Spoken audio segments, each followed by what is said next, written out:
Helsing, my brothers and sisters. Recently, I did a video on the sacrifice of Woden.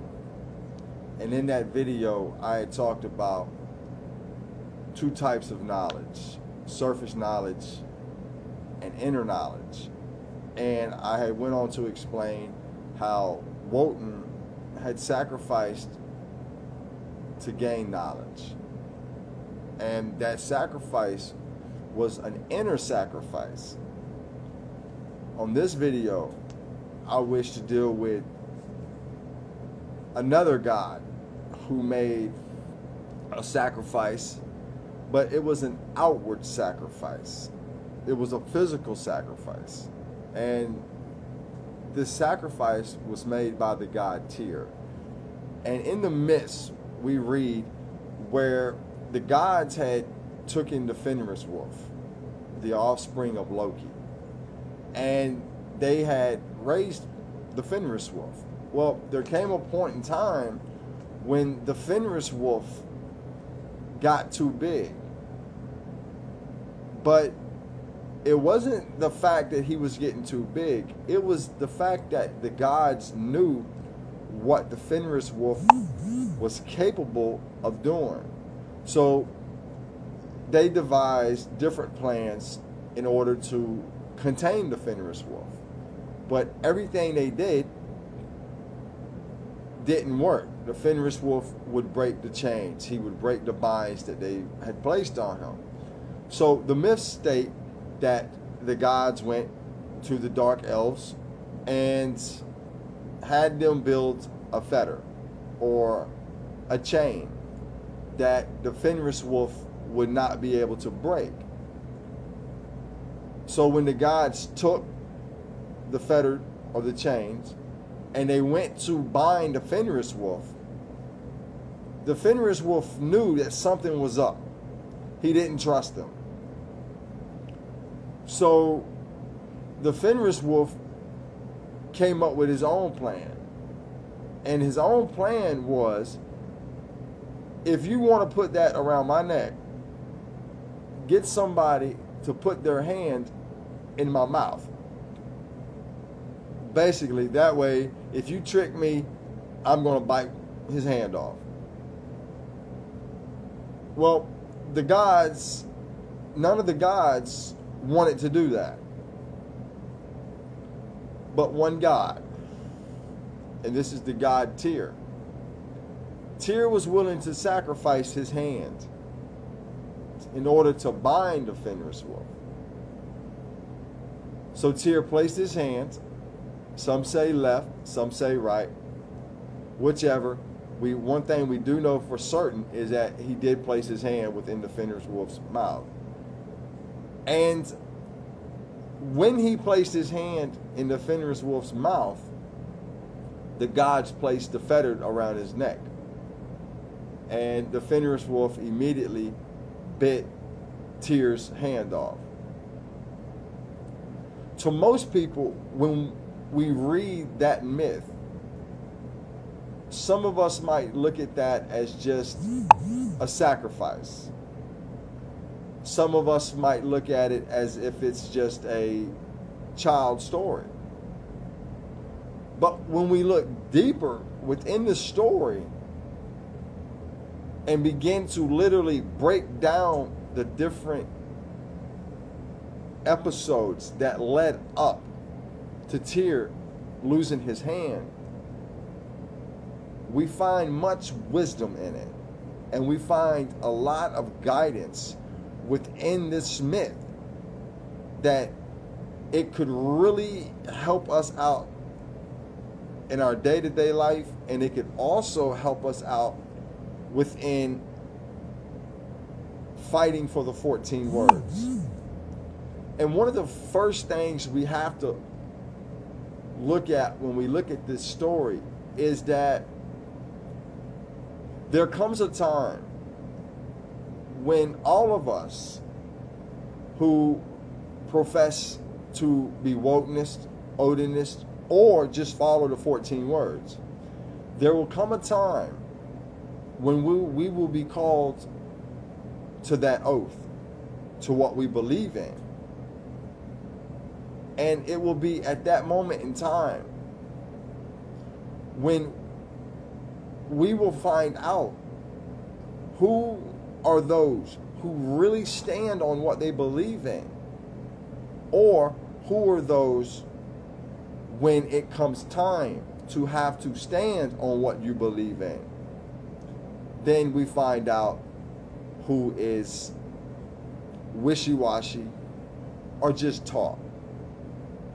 The first thing I wanted to look at was the position that the gods took. They all knew what had to be done. They all knew what the Fenris Wolf was capable of doing. But when it came time to put that into action, when it came time to sacrifice for the greater good, these gods were not willing to do that. They wasn't willing to make the ultimate sacrifice. And if we take that and we put that to our day and time, we see that what the myth was trying to tell us is that there will always be people who will get on Facebook, get around their friends, and they will brag about what they will do. They will boast about, I will die for this. I will die for the 14 words. I will die for my race. And in many cases, that's all it is. It's words. Because like the gods, when it came time to make that ultimate sacrifice, they were unable to do it.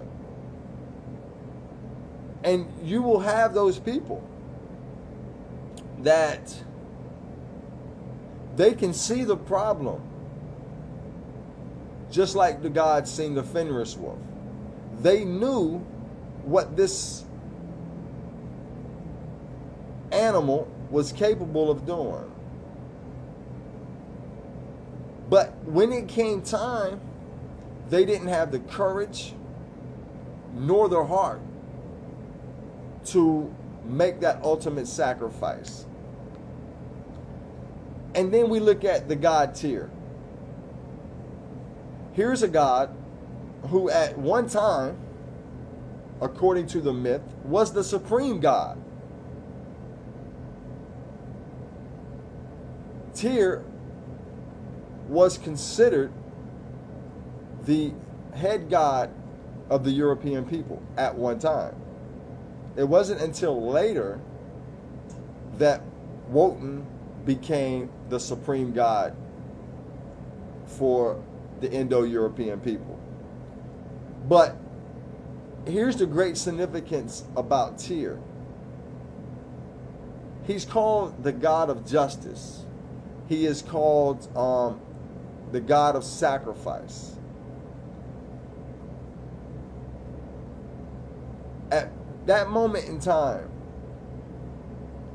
Tyr decided to place the greater good over his own well-being. He knew that the gods were lying to the Fenris Wolf when they tricked him into putting the fetter chains on. He knew. He knew exactly what they were going to do. But Tyr was able to look deeper into the future and see the greater good for what they needed to do. And according to the myth, Tyr didn't even hesitate to make that ultimate sacrifice. And once again, let's bring this up into our day and time and see how does this myth apply. If we look at the conditions that we're in now, like the other gods, we see a lot of boasting. We see a lot of posts on Facebook talking about what somebody will do, what they won't do. Using catchphrases like, love your life, brother, until my clock stops ticking. How much of that is true? We will only know when that ultimate time comes that we will have to step forward and make the ultimate sacrifice. And please, don't misunderstand me. I am not calling for a person to go get a gun and run out in the middle of the street and start killing up people. That is not the sacrifice we're talking about. The sacrifice that I'm referring to is the sacrifice of time, the sacrifice of money, the sacrifice of effort. In every struggle, there has to be somebody or a group of people who are willing to make a sacrifice. And how can we make this sacrifice? This sacrifice can be made by taking time out of your daily life to educate somebody. Taking time out of your daily life to go and help a brother or a sister in need. To taking a little bit of money out of your check and putting that towards the betterment of an individual, or maybe even a betterment of a group or a kindred. But every one of us who professes to be a wokeness, who professes to be an odinist, or who professes to follow the 14 words, every one of us will be called to make that ultimate sacrifice like Tyr. And here's the question that I would ask. Would we have been willing to put our hands in the wolf's mouth in order to achieve a greater good? Would we be willing to speak out against tyranny, against injustice to our people? Would we be willing to do that? Would we be willing to pass out flyers, knowing that there's a chance we could get arrested? And this is where we're at in our movement, if that's what you want to call what we're doing. I like to use the word struggle. But this is where we're at within our struggle now, is that there's a lot of talk, but not enough sacrifice.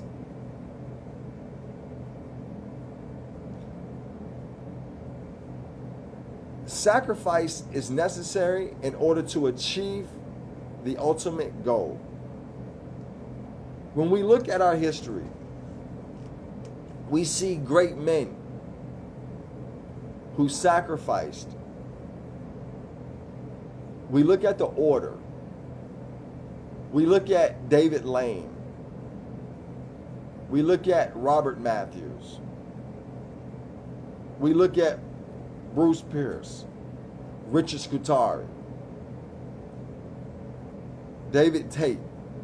We look at Elsie Christensen. We look at Ron McVan. We look at all these people, and we see one thing in common with all these people. They all make sacrifices in order to achieve the necessary goal, which is the 14 words. And how much willing are we to make that same ultimate sacrifice? Are we willing to go to prison? for standing up for what is right? Are we willing to lose our job for standing up for what is right? Or will we become like the gods in the Fenris Wolf story? Will we compromise? Will we sit around and wait for somebody else to do it? Each one of us has an obligation. We have an obligation to ourselves. We have to sacrifice for ourselves. And part of that sacrifice is taking care of the mind, which in the spirituality, which I talked about in the last video. But this video is about physical sacrifice. How many of us take time out of our daily life and work out? Do something that benefits our body. Because like Tyr's seen into the future. He's seen what was going to happen. We also, to a certain extent, can see into the future based on what's happening in our present time. And how many of us are physically fit to deal with this when it happens? How many of us train? Or do we just go to work, eat, drink, and forget about the body? What's the sense of knowing that something's going to happen, but you're not preparing for it? And then when it does happen, you're not prepared. Therefore, you can't make the sacrifice. So we have to begin to sacrifice our time in order to train our bodies. A well-trained mind and an untrained body is like oil and water. Won't mix. Same thing with our families. Sacrificing for our families. Do we take time out during our day to spend time with our families, to educate our families, spend time with our wives, sacrificing that time with our buddies, and just spend it with our wives, letting them know how much we love them, letting them know how much they mean to us, letting them know what position they hold? Same thing with our kids. We have to sacrifice time with our kids. Because if we don't sacrifice the time to spend with our kids and educating them, then our kids will be educated somewhere else. And then you have nobody to blame but yourself. My brother did a video recently, Michael Peterson, in which he had his kids out in the yard and they were training, beating tires, lifting bricks. But the funny part about the video, and to me the most important part about the video, was that he sacrificed the time to spend it with his kids, but not only spend it with his kids, but